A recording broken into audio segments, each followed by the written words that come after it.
ఉభయ సభల్లో వందే మాతరంపై చర్చ భవిష్యత్ తరాలకు స్ఫూర్తినిస్తుందన్నారు కేంద్ర మంత్రి జేపీ నడ్డా. సభలో వందే మాతరం గురించి చర్చిస్తున్నప్పుడు స్వాతంత్ర్య పోరాటాన్ని చూడని యువతరం కూడా ఈ చర్చతో వారికి అవగాహన వస్తుందన్నారు. భారత పునరుజ్జీవమే వందే మాతరం అని తాము నమ్ముతున్నామన్నారు. ఈ మంత్రం మనందరికీ స్ఫూర్తినిస్తుందన్నారు. మన సంస్కృతితో కనెక్ట్ అయ్యేందుకు వందే మాతరం మనల్ని ప్రేరేపిస్తోందన్నారు జేపీ నడ్డా. मुझे खुशी है कि पिछले 2 दिनों में लगभग 80 से ज़्यादा हमारे सांसदों ने वंदे मातरम पर अपने वक्तव्य दिए हैं। यह बताता है कि यह विषय कितना समसामयिक है, कितना रेलेवेंट है और कितना हम सब लोगों के लिए दिल से जुड़ा हुआ है।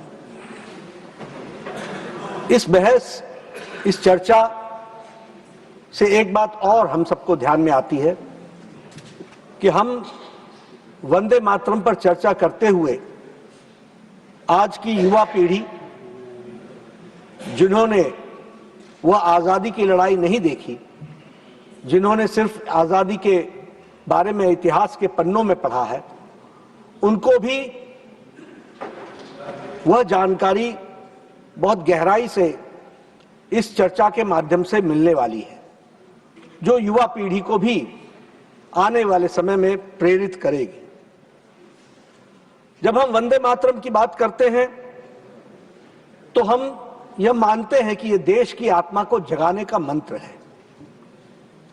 हम ये मानते हैं कि यह राष्ट्र का पुनर्जागरण है और हम यह भी मानते हैं कि यह राष्ट्र के पुनर्निर्माण का एक तरीके से आह्वान है और इसलिए यह मंत्र हम सब लोगों को प्रेरित भी करता है और हमारे को अपनी संस्कृति से जोड़ने का सुअवसर भी देता है और उसके लिए प्रेरणा भी देता है। हमारी संस्कृति, गौरवमय संस्कृति, उसके प्रति इस गीत से हमें प्रेरणा मिलती है, ऐसा हम देखते हैं। यह गीत इतिहास के बहुत सी घटनाओं का साक्षी है, जो घटनाएं आजादी के समय घटी, और ये वंदे मातरम का मंत्र उन सबको ऊर्जा देता हुआ उस आजादी के आंदोलन में, आजादी की लड़ाई में इसने ऊर्जा का काम किया है, यह भी हम सब लोग जानते हैं। वंदे मातरम एक मंत्र है, एक ऊर्जा है, एक प्रण है, एक संकल्प है।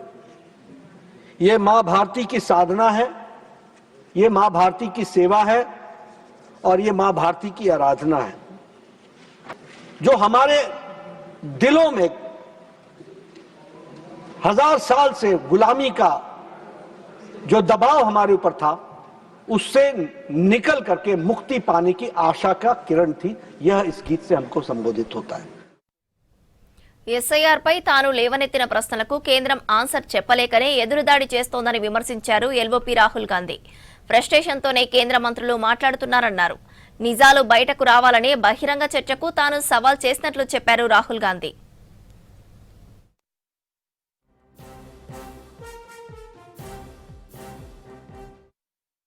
लैंग्वेज यूज कर दी, हाथ कांप रहे थे, आपने ये तो सब देखा होगा। गलत लैंग्वेज यूज की, मेंटली बहुत प्रेशर में है, दबाव में है। वो देखा कल पार्लियामेंट में, पूरे देश ने देखा। और जो मैंने बातें बोली हैं उसके बारे में उन्होंने कोई बात तो नहीं बोली, प्रूफ नहीं दिया। हमने पब्लिकली प्रेस कॉन्फ्रेंसेस में कहा है, मैंने डायरेक्टली चैलेंज किया उनको कि आ जाइए, मैदान में आ जाइए, पार्लियामेंट में डिस्कस करते हैं, मेरे प्रेस कॉन्फ्रेंसेस को डिस्कस करते हैं। कोई जवाब नहीं मिला। तो रियलिटी तो आप जानते हैं।